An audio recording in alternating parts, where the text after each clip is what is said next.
ನಮಸ್ಕಾರಪ್ಪ.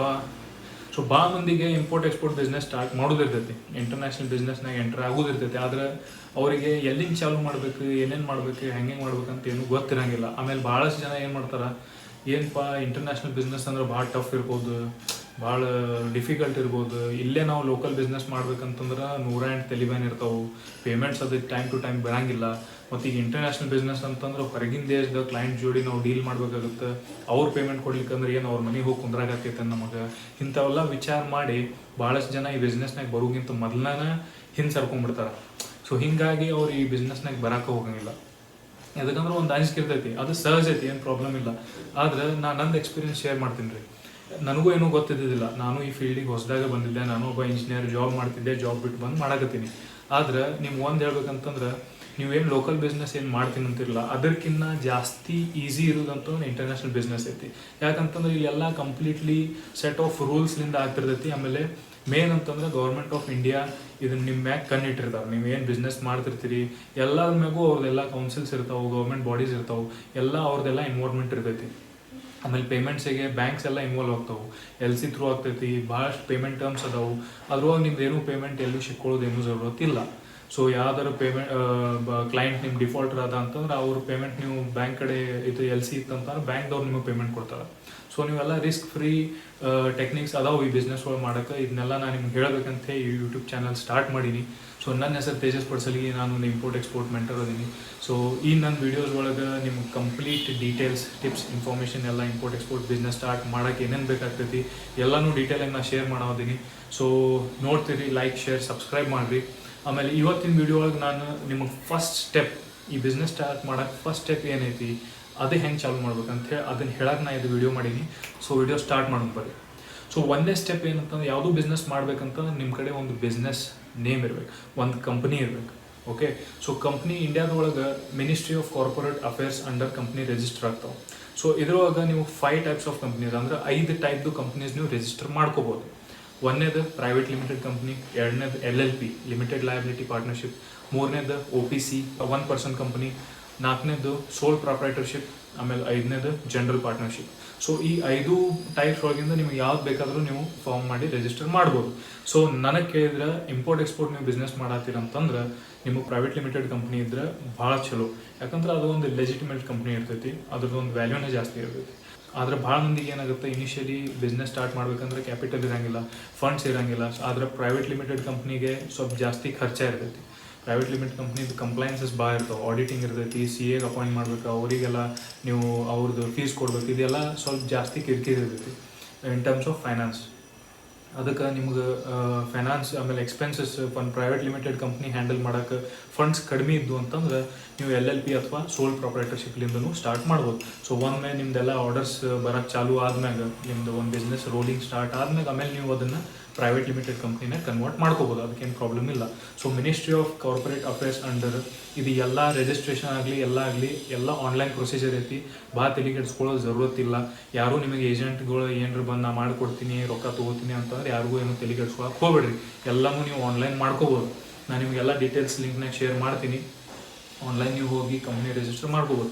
So company register ಆದ್ಮ್ಯಾಗ ಎರಡನೇ step ಏನಂತಂದ್ರೆ bank account. ಯಾಕಂದ್ರೆ ನೀವು ಟ್ರಾನ್ಸಾಕ್ಷನ್ ಮಾಡ್ಬೇಕಂದ್ರೆ ಒಂದು ಬ್ಯಾಂಕ್ ಅಕೌಂಟ್ ಬೇಕಲ್ಲ, ನಿಮ್ಮ ಪರ್ಸ್ನಲ್ ಅಕೌಂಟ್ಲಿ ಅಂತೂ ನೀವು ಮಾಡೋಕ್ಕಾಗಂಗಿಲ್ಲ.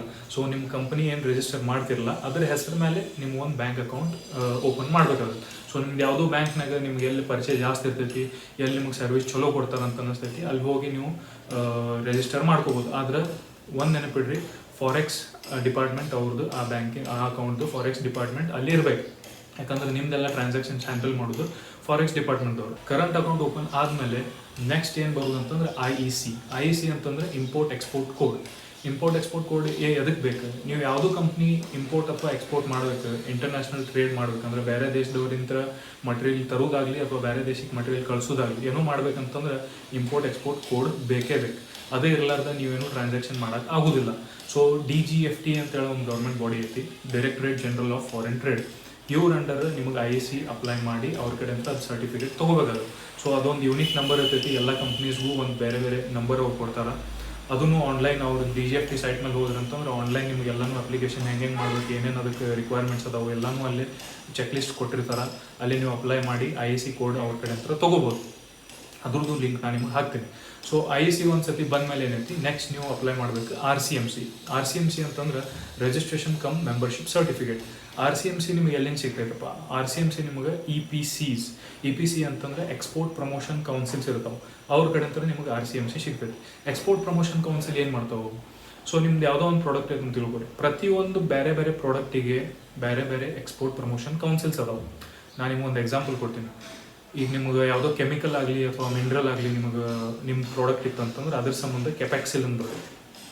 ಯಾವುದೋ ನಿಮ್ಗೆ ಅಗ್ರಿಕಲ್ಚರಲ್ ಪ್ರಾಡಕ್ಟ್ ಇತ್ತು ಅಂತಂದ್ರೆ ಅದ್ರ ಸಂಬಂಧ ಎಪೆಡಾ ಅಂತ ಬರ್ತೈತಿ. ಆಮೇಲೆ ನಿಮ್ದು ಮರೀನ್ ರಿಲೇಟೆಡ್ ಪ್ರಾಡಕ್ಟ್ ಇತ್ತಂದ್ರೆ ಫಿಶ್ ಅದೆಲ್ಲ ಇತ್ತಂದ್ರೆ ಅದಕ್ಕೆ ಎಂಪೆಡಾ ಅಂತ ಬರ್ತೈತಿ. ನಿಮಗೆ ಇಂಜಿನಿಯರಿಂಗ್ ಪ್ರಾಡಕ್ಟ್ಸ್ ಆಗಲಿ ಮಷಿನರೀಸ್ ಆಗಲಿ ಅದು ಇತ್ತಂತಂದ್ರೆ ನಿಮಗೆ EPC ಬರ್ತೈತಿ. ಹ್ಯಾಂಡಿಕ್ರಾಫ್ಟ್ಸ್ ಅದು ಇತ್ತಂತಂದ್ರೆ ಅದಕ್ಕೆ HPC ಬರ್ತೈತಿ, ಹ್ಯಾಂಡಿಕ್ರಾಫ್ಟ್ ಪ್ರಮೋಷನ್ ಕೌನ್ಸಿಲ್. ಹಿಂಗೆ ಬೇರೆ ಬೇರೆ ಪ್ರಾಡಕ್ಟ್ ಬೇಸ್ ಮೇಲೆ ಬೇರೆ ಬೇರೆ ಪ್ರಮೋಷನ್ ಕೌನ್ಸಿಲ್ಸ್ ಮಾಡ್ಯಾರ. ಆ ಪ್ರಮೋಷನ್ ಒಂದ್ಸತಿ ನೀವು ಕಂಪ್ನಿ ರಿಜಿಸ್ಟರ್ ಮಾಡಿದ್ಮ್ಯಾಗ ನೀವು ಒಂದು ತಲೆಯಾಗಿರ್ತೈತಿ ಈ ಪ್ರಾಡಕ್ಟ್ನ ನಾ ಡೀಲ್ ಮಾಡಬೇಕಪ್ಪ ಅಂತೇಳಿ. ಆ ಪ್ರಾಡಕ್ಟಿಂದ ಡೀಟೇಲ್ಸ್ ನೀವು ಹೋಗಿ ಅವ್ರಿಗೆ ಕೊಡ್ಬೇಕು, ನಾ ಈ ಪ್ರಾಡಕ್ಟ್ನ ಡೀಲ್ ಮಾಡಾಕ್ತೀನಿ. ಅವ್ರು ನಿಮಗೆ ಅದ್ರದ್ದೊಂದು ಸರ್ಟಿಫಿಕೇಟ್ ಕೊಡ್ತಾರೆ. ಅದ್ರದ್ದು ಆ್ಯನ್ಯುವಲ್ ಚಾರ್ಜಸ್ ಇರ್ತೈತಿ, ವರ್ಷ ಇಷ್ಟು ಅಂತೇಳಿ ಒಂದು ಅಮೌಂಟ್ ತೊಗೋತಾರೆ. ಆದರೆ ಅದರಿಂದ ಭಾಳಷ್ಟು ಬೆನಿಫಿಟ್ಸ್ ಅದಾವ ನಿಮಗೆ. ಸೊ ಆ RCMC ಸರ್ಟಿಫಿಕೇಟ್ ನಿಮ್ಮ ಕಡೆ ಇರಲೇಬೇಕು.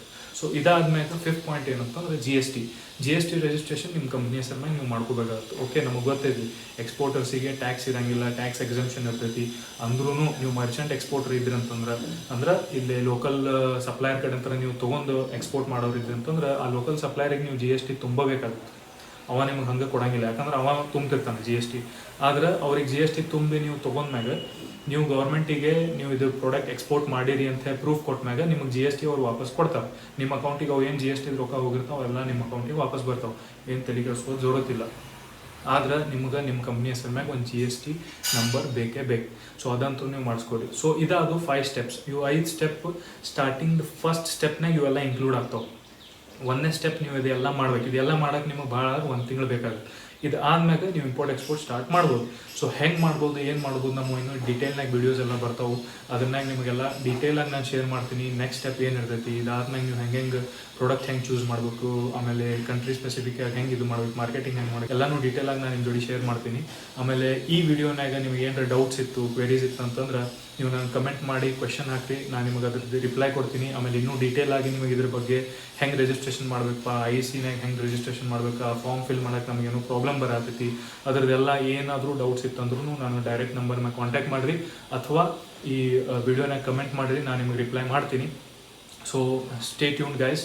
ಆಮೇಲೆ ಲೈಕ್, ಶೇರ್, ಸಬ್ಸ್ಕ್ರೈಬ್ ಮಾಡ್ತೀರಿ. ಎಲ್ಲರಿಗೂ ನಿಮ್ಮ ಫ್ರೆಂಡ್ಸಿಗೆ ರಿಲೇಟಿವ್ಸಿಗೆ ಹೇಳ್ರಿ ಹಿಂಗೆ ಬಿಸ್ನೆಸ್ ಸ್ಟಾರ್ಟ್ ಮಾಡೋದು ಅಪರ್ಚುನಿಟಿ ಐತಿ. ಸೊ ವಿಡಿಯೋಸ್ ನೋಡ್ತಿರ್ರಿ, ಆಮೇಲೆ ಲೈಕ್, ಶೇರ್ ಆ್ಯಂಡ್ ಸಬ್ಸ್ಕ್ರೈಬ್ ಮಾಡ್ತಿರ್ರಿ. Thank you, bye.